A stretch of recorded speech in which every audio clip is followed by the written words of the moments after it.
بسم اللہ الرحمن الرحیم۔ معزز سامعین، تمام انسان حضرت آدم علیہ السلام کی اولاد ہیں، لیکن اللہ تعالیٰ نے نظام دنیا چلانے کے لیے لوگوں کی معاشی تقسیم کر دی اور ہر ایک کو دوسرے سے جداگانہ صلاحیتیں دی۔ کسی کو خادم اور کسی کو مخدوم بنا دیا۔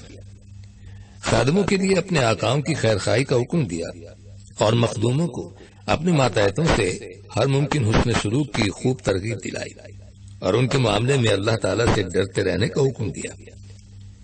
اسی لیے اپنے غلام یا اپنے ماتحت کام کرنے والے افراد کو بھی برا کہنے اور گالم گلوچ کرنے سے منع کیا گیا اور ان کے ساتھ وہ سلوک کرنے کا حکم دیا گیا ہے جو وہ اپنے لیے پسند کرتا ہے۔ اس حدیث میں اگرچہ خاص غلاموں کا ذکر ہے، لیکن اس میں وہ لوگ بھی شامل ہیں جو آزاد ہوتے ہوئے کسی کے ماتحت کام کرتے ہیں، ان کے ساتھ بھی اس نے سلوک کرنا چاہیے۔ یاد رہے کہ نبی اکرم صلی اللہ علیہ وسلم کی بعثت کے بعد غلامی کا دور ختم ہو گیا تھا۔ افسوس کی بات ہے کہ آج ہمارے معاشرے میں ماتحت کام کرنے والوں کی بالکل پرواہ نہیں کی جاتی۔ انہیں بدزبانی اور گالم گلوچ کا نشانہ بنایا جاتا ہے اور ان کی طاقت اور قوت سے بڑھ کر کام سونپا جاتا ہے۔ مسلمان آپس میں بھائی بھائی ہیں، اس لیے کسی مسلمان کو برا کہنا اور گالی دینا بہت بڑا گناہ ہے۔ اس سے اسلامی اخوت ٹوٹتی ہے اور دلوں میں نفرتیں، دوریاں اور دشمنیاں پیدا ہوتی ہیں۔ گالی دینا انتہائی گندی اور بے حیائی کی بات ہے۔ نیز اس سے بات ختم ہونے کی بجائے اور بڑھتی ہے اور لڑائی جھگڑے اور مار پیٹ کی نوبت آ جاتی ہے، حتیٰ کہ بعض دفعہ قتل تک بات پہنچ جاتی ہے۔ حضرت عبداللہ ابن مسعود رضی اللہ تعالیٰ عنہ فرماتے ہیں کہ نبی اکرم صلی اللہ علیہ وسلم نے ارشاد فرمایا، مسلمان کو گالی دینا فسق یعنی نافرمانی ہے اور اس سے لڑنا کفر ہے۔ فسق اللہ سبحانہ تعالیٰ کی اطاعت سے نکل جانے کو کہتے ہیں۔ گویا مسلمان کو گالی دینے والا اطاعت الہی سے نکل جاتا ہے اور شیطان کی اطاعت کرتا ہے۔ چنانچہ شیطان اسے اپنے مسلمان بھائی سے خوب لڑاتا ہے۔ اسی لیے نبی اکرم صلی اللہ علیہ وسلم نے ایسے موقع پر شیطان سے پناہ مانگنے کا حکم دیا ہے۔ حضرت سلیمان رضی اللہ تعالیٰ عنہ بیان کرتے ہیں کہ دو آدمیوں نے نبی اکرم صلی اللہ علیہ وسلم کے پاس آپس میں گالی گلوچ کی اور ہم آپ کے پاس بیٹھے ہوئے تھے۔ ان میں سے ایک دوسرے کو غصے کی حالت میں گالیاں دے رہا تھا اور اس کا چہرہ سرخ ہو گیا تھا۔ اس پر نبی اکرم صلی اللہ علیہ وسلم نے ارشاد فرمایا، بلا شبہ میں ایک ایسا کلمہ جانتا ہوں کہ اگر یہ شخص اسے کہہ لے تو اس کا یہ غصہ دور ہو جائے گا۔ اگر یہ اعوذ باللہ من الشیطان الرجیم کہہ دے، یعنی میں پناہ مانگتا ہوں اللہ کی شیطان مردود سے۔ مسلمان کو گالی دینے والا ہلاکت اور تباہی و بربادی کے دانے پر پہنچ جاتا ہے۔ حضرت عبداللہ ابن عمر رضی اللہ تعالیٰ عنہ سے روایت ہے کہ نبی اکرم صلی اللہ علیہ وسلم نے ارشاد فرمایا، مسلمان کو گالی دینے والا ہلاکت کے گڑھے کے کنارے پر ہونے والے کی طرح ہے۔ گالم گلوچ کرنے والے کو روز قیامت ان لوگوں کو اپنی نیکیاں دینی پڑیں گی جن کو وہ گالیاں دیا کرتا تھا۔ حضرت ابو ہریرہ رضی اللہ تعالیٰ عنہ روایت کرتے ہیں کہ نبی اکرم صلی اللہ علیہ وسلم نے ارشاد فرمایا، کیا تم جانتے ہو مفلس کون ہے؟ صحابہ اکرام نے عرض کی، ہم میں مفلس وہ ہے جس کے پاس نہ درہم و دینار ہوں اور نہ ساز و سامان۔ تو نبی اکرم صلی اللہ علیہ وسلم نے ارشاد فرمایا، نہیں بلکہ بلا شبہ میری امت میں سے مفلس وہ ہے جو قیامت کے دن نماز، روزے اور زکوٰۃ کے ساتھ آئے گا، لیکن وہ اس حال میں آئے گا کہ اس نے کسی کو گالی دی ہوگی، کسی پر بہتان تراشی کی ہوگی، کسی کا مال کھایا ہوگا، کسی کا خون بہایا ہوگا اور کسی کو مارا ہوگا۔ چنانچہ ان تمام مظلوموں کو اس کی نیکیاں دے دی جائیں گی۔ پھر اگر اس کی نیکیاں اس کے ذمے دوسروں کے حقوق ادا ہونے سے پہلے ہی ختم ہو گئیں تو ان کے گناہ لے کر اس پر ڈال دیے جائیں گے اور پھر اسے جہنم میں پھینک دیا جائے گا۔ تو اس سے معلوم ہوا کہ اگر کوئی شخص کسی کو گالی دے رہا ہے تو گویا وہ اپنی نیکیوں سے دے رہا ہے اور اپنی عبادات اور نیک اعمال ضائع کر رہا ہے۔ اگر کوئی شخص نمازیں پڑھتا ہے، روزے رکھتا ہے، زکوٰۃ دیتا ہے اور حج کرتا ہے، لیکن اس کی فحش کلامی اور بدزبانی سے دوسرے مسلمان محفوظ نہیں ہیں تو وہ غضب الہی کا مستحق بن جاتا ہے۔ اور اس کے ایمان میں کمی واقع ہو جاتی ہے۔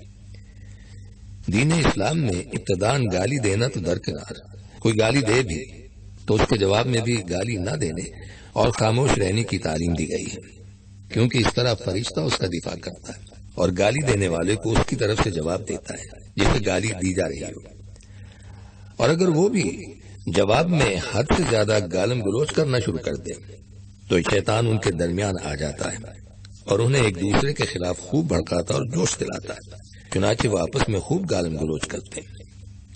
اسی لیے نبی اکرم صلی اللہ علیہ وسلم نے آپس میں ایک دوسرے کو گالم گلوچ کرنے والوں کو شیطان قرار دیا ہے، کیونکہ وہ شیطانی عمل کے مرتکب ہوتے ہیں۔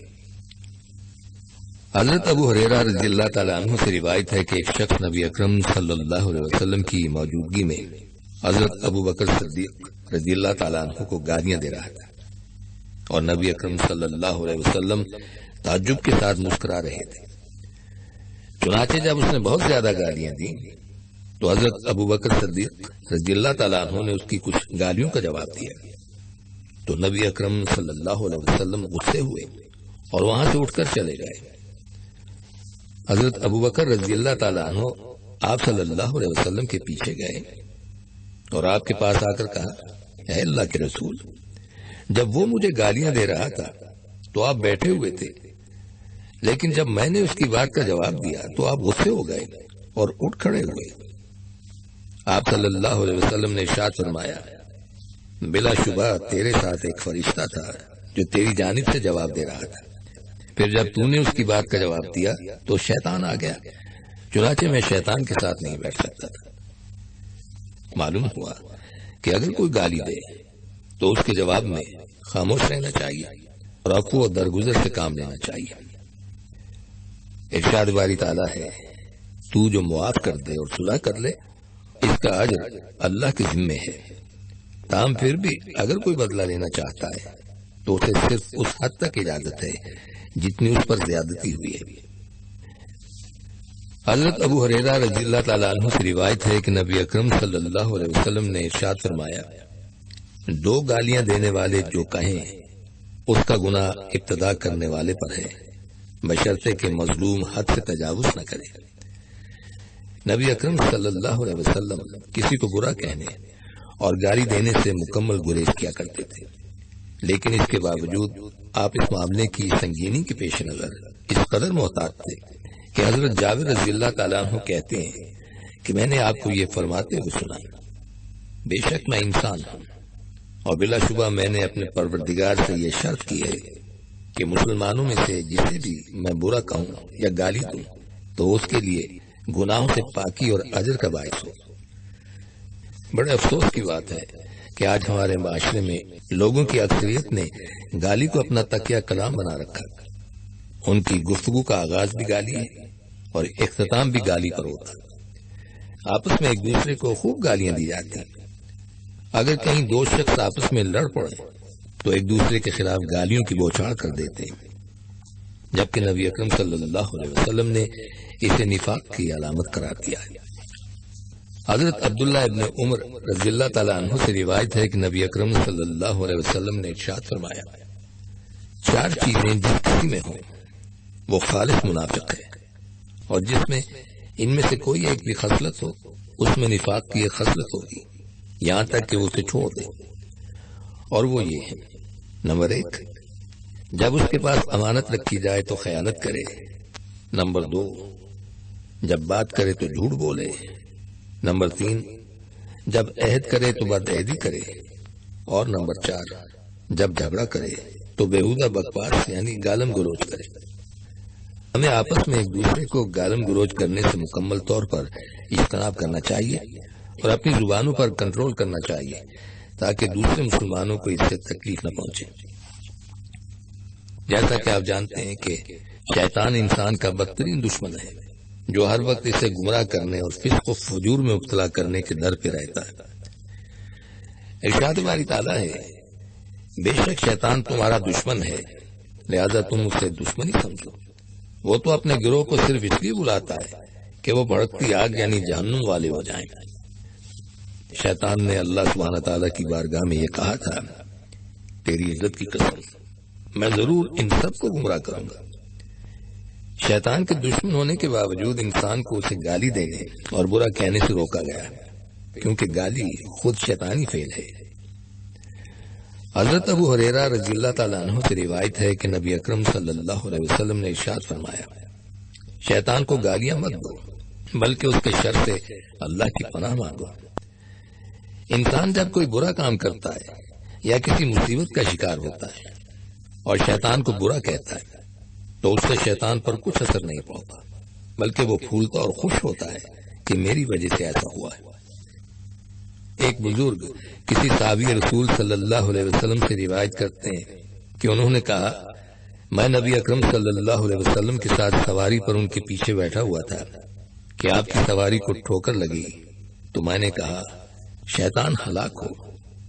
اس پر نبی اکرم صلی اللہ علیہ وسلم نے ارشاد فرمایا، یہ نہ کہو کہ شیطان ہلاک ہو، اس لیے کہ جب تم یہ کہتے ہو تو وہ پھول جاتا ہے، یہاں تک کہ ایک گھر کے برابر ہو جاتا ہے، اور وہ سمجھتا ہے کہ میری قوت سے ایسے ہوا۔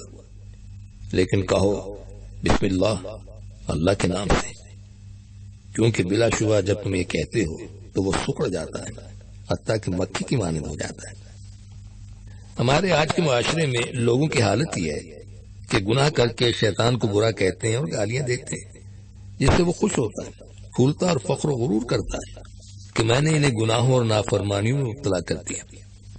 ہمیں چاہیے کہ ہم شیطان کو گالیاں دینے اور برا کہنے کے بجائے اس کی شرارتوں، وسوسوں اور حملوں سے اللہ تعالیٰ کی پناہ مانگا کریں، جیسا کہ مذکورہ حدیث میں نبی اکرم صلی اللہ علیہ وسلم نے اس کا حکم دیا ہے، اور اللہ تعالیٰ نے بھی فرمایا ہے کہ اگر آپ کو شیطان کی طرف سے کوئی وسوسہ ابھارے تو اللہ کی پناہ مانگے، بلا شبہ وہ خوب سننے والا اور خوب جاننے والا ہے۔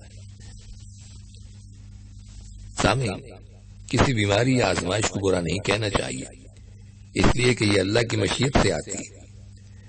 انسان جب کسی بیماری یا آزمائش کو برا کہتا ہے تو گویا وہ تقدیر اور قضاء الہی پر شکوہ کرتا ہے، جس پر اللہ تعالیٰ اس سے ناراض ہوتا ہے۔ بیماری اور آزمائش مومن کے لیے گناہوں کا کفارہ اور درجات میں اضافے کا سبب ہے، اس لیے انسان کو ان پر صبر کرنا چاہیے۔ بخار ایک ایسا مرض ہے کہ اس کی وجہ سے پورا جسم تکلیف کا شکار رہتا ہے، نیز اس کی وجہ سے چڑچڑا پن اور بے سکونی محسوس ہوتی ہے، لیکن اس سے بطور خاص برا کہنے اور گالی دینے سے منع کیا گیا ہے۔ آپ صلی اللہ علیہ وسلم نے فرمایا، بخار کو گالی نہ دو، کیونکہ بلا شبہ یہ انسان کی خطاؤں کو اس طرح دور کر دیتا ہے جیسے بھٹی لوہے کے زنگ کو دور کر دیتی ہے۔ تاہم اس کا یہ مطلب ہی نہیں ہے کہ انسان بیماری کا علاج بھی نہ کرائے۔